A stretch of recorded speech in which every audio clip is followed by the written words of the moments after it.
블리스 사람들을 물리치고 다윗이 엔게디 광야에 있다라는 소식을 들었던 사울은 3천의 군사를 모아 다윗을 쫓습니다. 다윗을 쫓던 사울은 들림소 바위 근처를 다니다가 이제 용변을 보기 위해 동굴로 들어갔습니다. 그런데 그 동굴에는 이미 사울을 피해 이미 그 동굴 안쪽에서 몸을 피신하고 있던 다윗과 그의 용사들이 숨어 있었습니다. 우연이고 또 기연이라고 불릴 만한 이 기회가 그들 앞에 찾아왔습니다. 그래서 다윗의 용사들은 이것은 하나님께서 우리 가운데 허락하신 기회이니 하나님께서 우리 가운데 넘겨주신 이 기회를 잘 살려서 사울을 이제 해쳐야 한다라고 하는 뜻을 밝힙니다. 그러나 다윗은 이 뜻을 수락하지 않고 목이 아닌 옷자락만 베게 됩니다.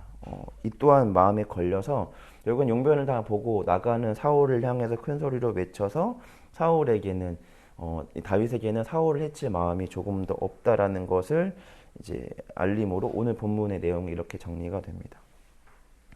오늘 본문의 내용을 보면 다윗도 그렇고 또 다윗의 용사들도 그렇고 나름대로 이 두 진영이 가지고 있는 나름의 근거가 있습니다. 먼저 다윗의 용사들의 말이 오히려 다윗보다는 조금 더 합리적이고 좀 더 신앙적으로 봤을 때 근거가 없는 이야기가 아닌 것이 이미 다윗은 하나님의 기름 부음을 받았고 무고한 다윗과 많은 백성들을 괴롭히고 있고 나라 안에서도 평판이 하락하고 있는 이 사울이 때마침 자신들이 숨어있던 이 굴로 찾아왔기 때문에 게다가 무장을 완전히 해제하고 또 자신을 호위하고 있던 이 모든 병사들도 없는 채 온전히 홀로 몸으로 이 굴로 들어왔기 때문에 정황상 이것은 하나님이 우리 가운데 사울을 넘겨주신 기회라고 보았습니다. 그러니까 이 정황과 상황을 근거로 이 문제를 하나님의 뜻을 해석했을 때에는 이 다윗의 용사들이 했던 이 말이 다 맞아 보입니다. 그런데 오늘 다윗이 이들에게 이 뜻을 거절하고 하나님의 뜻을 나름 해석했던 건 뭐냐면 하나님께서 기름 부어 세우신 왕을 우리가 해치는 것이 옳지 않다라고 하는 겁니다.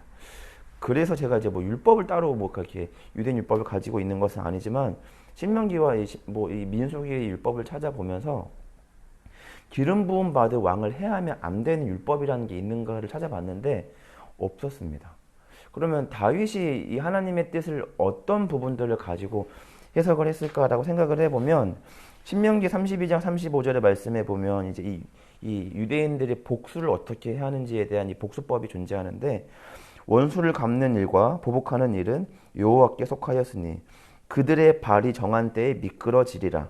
그들의 재앙의 날이 가까움에 그들에게 닥칠 일들이 속히 일어나리라 라고 하는 아마도 신명기 율법사관에 존재하는 복수에 대한 하나님의 이 정의를 아마 다윗은 이것을 이제 적용했을 것이고 그러니까 여호와께서 기름 부어 세운 왕이기 때문에 하나님께서 그 사울이 합당하지 않다라고 여기면 하나님께서 세우신 왕이니 하나님께서 그를 폐위시킬 것이라고 하는 신명기 32장의 말씀을 근거로 아마 적용을 했을 거라고 추측이 좀 됩니다.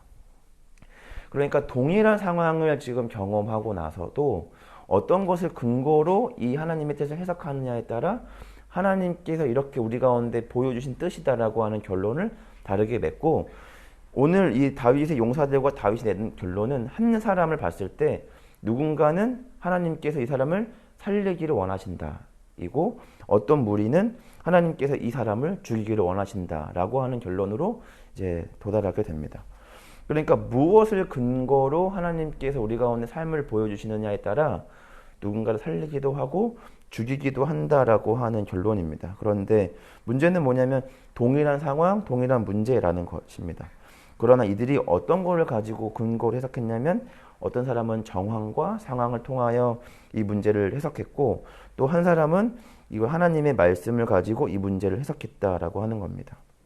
그러니까 어떤 것을 근거로 하느냐에 따라 동일한 상황을 만나도 다른 결론에 맺게 되고 이렇게 된다라고 하는 것을 보게 되고 그러니까 오늘 말씀을 통해서 우리가 그리스도인이 하나님을 따라가는 우리가 어떤 동일한 상황을 만나게 될 때도 반드시 우리가 근거로 삼아야 하는 첫 번째 우리 가운데 근거가 되어야 하는 건 상황과 정황이 아니라 하나님의 말씀이라고 하는 겁니다.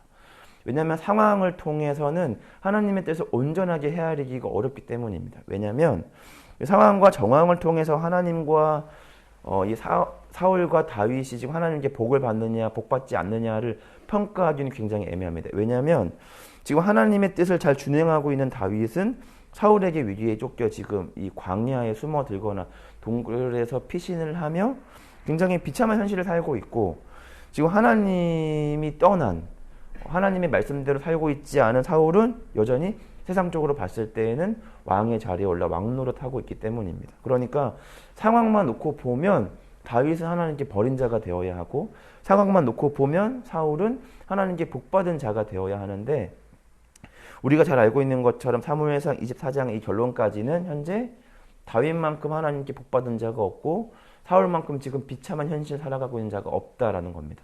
그런데 우리가 이 현실 속으로 들어가면 상황과 정황에 휩쓸려 하나님의 뜻을 온전하게 헤아리기가 어렵다라는 게 문제인 것이죠. 그러니까 우리가 늘 부단히 노력하며 깨달으며 질문하며 우리 가운데 생각해야 하는 것은 무엇이냐면, 상황과 정황에 휩쓸리지 않도록 늘 우리가 가급적 많은 순간 깨어서 하나님께서 이 상황을 어떻게 바라보시며 어떻게 살아가기를 원하시고 어떠한 생각을 하시기를 원하시는가를 깨닫기를 원하신다라는 겁니다. 그런데 안타깝게도 사람은 많은 순간 상황과 정황에 휩쓸려 그 하나님의 뜻을 분별하려고 하는 노력을 게을리하기가 쉽고 그 상황과 정황에 헷갈리기가 쉽습니다. 그렇기 때문에 하나님은 우리 주변의 요나단과 같은 사람들을 우리 가운데 보내셔서 우리가 어떤 삶의 방향대로 나아가야 하는지를 보이십니다. 어제 요나단 이 23장 17절의 말씀을 보면 요나단이 그에게 이르기를 두려워하지 말라. 내 아버지 사울의 손이 내게 미치지 못할 것이요 너는 이스라엘의 왕이 되고 나는 네 다음이 될 것이다 라고 하는 요나단의 이야기를 듣게 됐다라는 겁니다. 그러니까 상황과 정황에 휩쓸리고 있었던 다윗을 바로 잡는 게 누구냐면 하나님께서 요나단을 보내어 하나님의 말씀이라는 거죠. 그러니까 다윗은 알고 있습니다. 자기가 이스라엘의 왕이라는 것. 그런데 이 정황과 상황이 흘러가는 걸 보면 도무지 자기는 이스라엘의 왕이 될 만한 이 상황이 보이지 않는 거죠. 그러니까 내가 왕이 될 만한 것인가? 하나님이 나를 버린 것은 아닐까? 내가 뭔가 잘못한 게 아닐까? 라고 하는 의심이 이 다윗을 집어삼킬 쯤 요나단을 통해 하나님 다시금 그를 깨워주시는 거죠. 저번 주에 이제 목사님을 통해서 우리가 말씀을 들었던 것처럼 그냥 아브람이라고 하는 인생에서 만족하고 있던 아브람에게 하나님 찾아가셔서 그의 이름을 바꾸시며 하나님께서 그 아브람에게 향하신 하나님의 목적을 밝히시는 것처럼 말입니다. 그러니까 이 정도에 충분하다라고 느끼는 우리에게 하나님은 그럴 만한 아브라함으로 불릴 만한 자격을 갖춰서 아브라함을 부르는 게 아니라 내가 너에게 목적하는 바가 이거야 라고 하는 걸 보이시면 그 이름을 바꿔주시는 거잖아요. 그러니까 우리가 그리스도인이 될 만해서 우리를 그리스도인으로 불러주시는 게 아니라 하나님이 우리 가운데 목적하시는 수준과 목적이 바로 그거라고 하는 거죠. 그러니까 우리는 상황과 정황에 휩쓸려 그것을 하나님의 뜻으로 오판하는 경우가 많이 있지만 우리 그리스도인의 늘 삶의 근거가 되어야 하는 건 바로 뭐냐면 말씀이 근거가 되어야 합니다. 그러니까 오늘 우리가 새벽을 깨워서 이 말씀을 보는 이 사소하고도 별것 아닌 것, 말씀을 보나 보지 않나 내 삶에 큰 어떤 문제가 없어 보이나 그럼에도 불구하고 우리가 끊임없이 하나님 말씀 앞에 서서 하나님의 뜻이 무엇이고 하나님께서 우리 삶과 우리 인생과 우리 교회에 향하신 뜻이 무엇인가를 늘 끊임없이 예민하게 뜻을 헤아리고 분별할 수 있도록 노력을 해야 하는 것입니다. 그러나 중요한 것은 바로 뭐냐면 이 말씀을 근거로 한다라고 하는 이 중요한 이 문장이 우리 삶 속에 딱 기억되어도 중요한 건 뭐냐면 이 말씀을 또 잘못 판단하는 경우가 많이 있다라는 겁니다. 우리가 말씀을 근거로 하나님의 뜻을 헤아린다고 하더라도 이 말씀을 근거로 한다고 하더라도 하나님의 말씀 또한 우리가 잘못 해석하는 경우가 많이 있다라는 거죠. 그러니까 우리가 잘 알고 있는 이 베드로도 그러니까 늘 예수님과 3년간 붙어 다니며 예수님의 말씀을 이렇게 듣고 보고 배웠지만 그가 하는 말이 늘 옳았던 것이 아니고 오히려 이 사복음서에 존재하는 이 베드로의 답변은 대부분 다 정답이 아니라 오답이었습니다. 우리가 잘 알고 있는 것처럼 마태복음 16장에서 너희는 나를 누구라 하느냐라고 하는 질문에 베드로는 주는 그리스도시요 살아계신 하나님의 아들입니다 라고 하는 이 엄청난 정답을 내놓죠. 그리고 예수님은 이 베드로의 답변을 굉장히 기뻐하셨고 또 칭찬하셨습니다.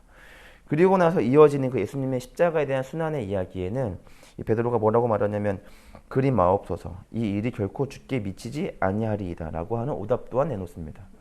그 오답에 대해서 또 예수님은 이 베드로를 향해서 앞선 칭찬이 무색하게 굉장히 엄격하고도 매서운 이 질책으로 그의 오답을 이제 이렇게 집어내신다라는 거죠. 그러니까 우리가 나름대로 베드로도 예수님의 말씀을 들었고 그 말씀을 해석했고 예수님을 위한다라고 했던 그 말이 나름의 근거를 가지고 예수님께 나아갔지만 사실 그 선택이 옳지 않았다라는 거죠. 그런데 중요한 게 뭐냐면 예수님께서 그 오답이었던 베드로의 삶을 포기하시거나 내치지 않으셨다.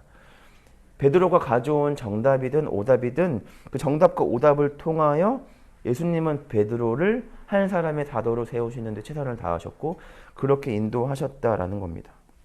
우리가 오늘 이 사무엘상 24장에서 보고 있는 이 사울이라고 하는 오답이 참 많은 인생이었던 사울의 인생 또한 하나님이 떠나셨다라고 하는 이 문장 때문에 하나님이 지금 사울을 포기하신 것처럼 보이지만 그렇지 않다라는 겁니다.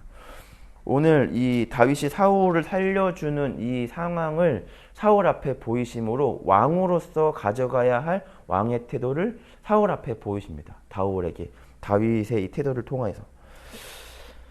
그런데 사울은 안타깝게도 이 정답과 오답을 통해 무언가를 배우기보다 끊임없이 변명과 반감으로 하나님의 뜻을 거절합니다. 그러니까 뭐 사무엘을 통해서 또 다윗을 통하여 하나님의 뜻을 보이시는 하나님의 뜻을 거부하고 끊임없이 자신이 걸어가는 그 길로 하나님의 뜻을 거부하고 살아갑니다. 그러니까 거절의 의미가 담긴 질문과 사회적 통념을 하나님께 적용시켜서 뭐 제사를 위하는 것입니다. 또 사무엘이 늦게 와서 우리가 제사를 드렸습니다 라고 하는 이 말도 안 되는 이야기들로 하나님의 채점을 거부하게 되는 겁니다. 중요한 거는 말씀을 근거로 하는 것 첫 번째 가장 중요하고 그 말씀을 근거로 했을 때 우리가 내는 것 때로는 정답일 수도 있고 오답일 수도 있지만 우리를 인도하시는 하나님의 인도하심을 따라 살아가고 우리를 그렇게 인도하시고 채점하신 하나님을 거부하지 않아야 합니다. 말씀을 가까이 하고 말씀을 듣고 말씀을 보는 삶이 되어야 합니다. 상황과 정황에 따라 하나님의 뜻이 이러하구나 라고 해석하는 삶이 아니라 말씀을 근거하는 우리의 삶이 되어야 하고 그 말씀을 지금 우리의 삶에 녹여내는 우리가 되어야 합니다.